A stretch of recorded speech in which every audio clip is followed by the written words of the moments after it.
guys ndabaramukije cyane nizere ko muri impore aho mwe wese aherereye nijo benyene Obama ngo manda bategurira ivyigwa vy'ubwenge biba bigezweho kuri telefone. Okay guys, muri video rero no munsi nje kubereka uko ushobora kunyegeza abantu ntibabone yuko uri ku murongo kuri Facebook. Abantu benshi ndibaza murazi yuko kugira ubuntu mbone yuko ari ku murongo ari uko ubonye aka kantu kuri profile yiwe ugiye nko ngaha kuri message.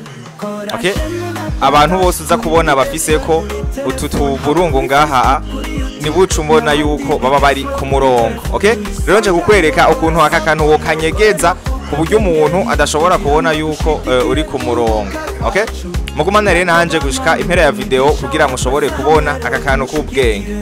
Niwandanye mukora rero kuri subscribe ko batarabikora kugira ivyigwa vy'ubwenge ntibizoze birabacika. Nagutiba rero nimubanze mudufashe mugire jeme na partage kugira ivyigwa vy'ubwenge muze murabibona ku mwanya.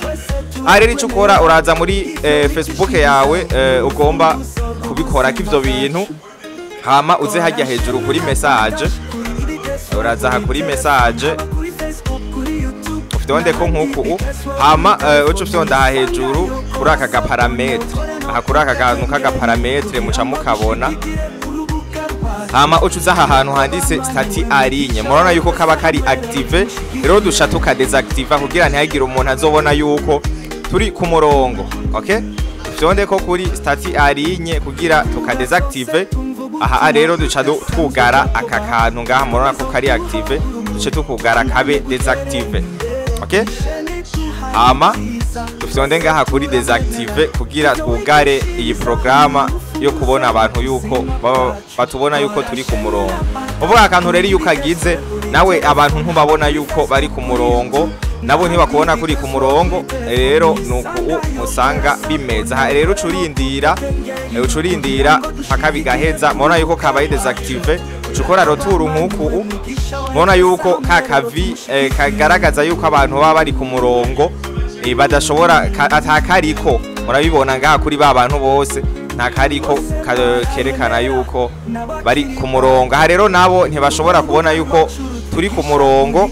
Mwenda bereke na hamwe kuri ya profile haba hatangura kamwe kerekana yuko tuba turi ku murongo, duca dusanga kavuyeko. Nuko mbona ama connection atameze neza, ubundi mwari guca mubona yuko kajya kantu nako gaca kaba desactive. Ndibaza muca mubibona ngaha yuko kakavi kerekana ko tuba turi ku murongo atakariko. Rero nuko akaniko kantu k'ubwenge narinda bazaniye. Ushaka kubisubizamwo uzahanyene kuri message ukaduga kuri ka kantu hariya hejuru, hama ugashuftonda ngaha kuri desactive, aha kuri stati arinye ugaftonda kugaca wugurura aka kantu ahantu kuvuga uba ubikuyemwo. Okay guys, murabona yuko ari akantu k'ubwenge kaba kagezweho. Guys, turabazanira utuntu tw'ubwenge tuba tugezweho. Ndibaza rero mwabonye yuko ari akantu k'ubwenge. Mwari kumwe na jewe nyene Black Obama, mubandanye mukora ama partage mugire jeme. Ufise ikibazo ca wandika muri commentaire, dosubira mu kandi gatrike kazokurikira. Bye bye, mwakoze kubana nanje kuva ku ntango ya video gushika ku mpera yayo. Bye bye.